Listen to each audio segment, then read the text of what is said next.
ASP.NET is one of a family of software packages known as application servers. An application server is a piece of software that's installed on a web server to create a dynamic application platform. The World Wide Web includes many clients and servers that are connected over the Internet. Technically speaking, they communicate using a protocol called TCP/IP. This is the protocol that connects all of the computers in the whole world together. When these computers talk to each other, they exchange messages in a format known as HTTP, which stands for Hypertext Transfer Protocol. This sort of communication is used whether you're working with a static website, that is, a website that delivers static, fixed web pages, or a dynamic web application, such as those that are supported by ASP.NET. A client starts the process by sending a request in the HTTP format.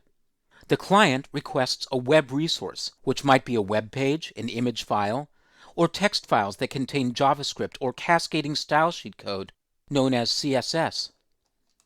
The server responds by sending back the resource that's been requested. Regardless of whether you're working in a static or a dynamic environment, the client uses a bit of software called the web browser. Personal computers, such as those running on Windows or Mac, use web browsers such as Internet Explorer, Firefox, or Safari. There are many other kinds of web clients, though, including cell phones and PDAs, such as Blackberries. The web server is a computer that runs a piece of software called the HTTP server. There are two major HTTP server products on the market: Microsoft's Internet Information Services, also known as IIS, which is only available for the Windows platform, and Apache, which is a free HTTP server product developed by and provided by the Apache Foundation.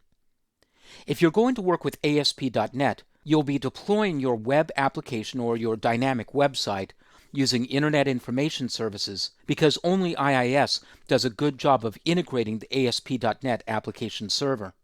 Here's how a static web page works. The web client makes a request for the resource, let's say a web page, by sending an HTTP formatted request over the Internet to the server. The server responds by locating the file on its hard disk that's been requested. This is known as a static web page, with a file extension typically of .htm or .html. The web server responds by sending that content back to the client. And the client, which might be a web browser on a personal computer, renders and displays the web page visually. When you move to the dynamic environment, the application server software is installed on the same computer as the web server, let's say Internet Information Services and ASP.NET. The application server, in this case ASP.NET, can communicate with the database and with other server resources. Once again, the web client makes the HTTP formatted request. The web server talks to the application server talks to the database and other network resources, and then it's up to the web server to construct an HTML formatted response, which once again is sent back to the web client. The important thing here is that the web browser doesn't know that there's an application server at work, and therefore doesn't need any additional software.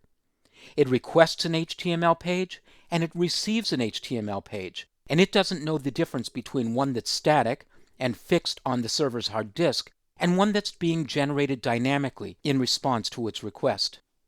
There are many software packages that you can select from as application servers. If you're watching this video series, you've probably already selected ASP.NET, or you're evaluating it for possible use in your organization. Microsoft Active Server Pages, or ASP, is another option that you might select. Active Server Pages is an older version of Microsoft's application server technology. You can also select Adobe ColdFusion, a cross-operating system product that works on many operating systems including Windows, Mac, and Linux, and that uses its own proprietary language, ColdFusion Markup Language. Some developers use PHP, a completely free and open source product that once again is available on many operating systems. And for Java developers, there are many application server products available, including WebSphere from IBM, WebLogic from Oracle, formerly from BEA, JBoss, a completely free J2EE or Java-based server, and others. And finally, there's Microsoft's ASP.NET. As you'll learn in this video series, ASP.NET is an object-oriented platform that allows you to select from multiple programming languages to create a dynamic, web-based application where the client makes a standard HTTP request and the server responds by constructing HTML dynamically and sending that content back to the client. These pages can include JavaScript code, cascading style sheets, image files, and everything else that you might include in a static web page. So that's a look at the basic architecture of ASP.NET. In other videos in this chapter, I describe how to install ASP.NET along with a product called Visual Web Developer, an integrated development environment that can get you started quickly building ASP.NET-based dynamic web applications.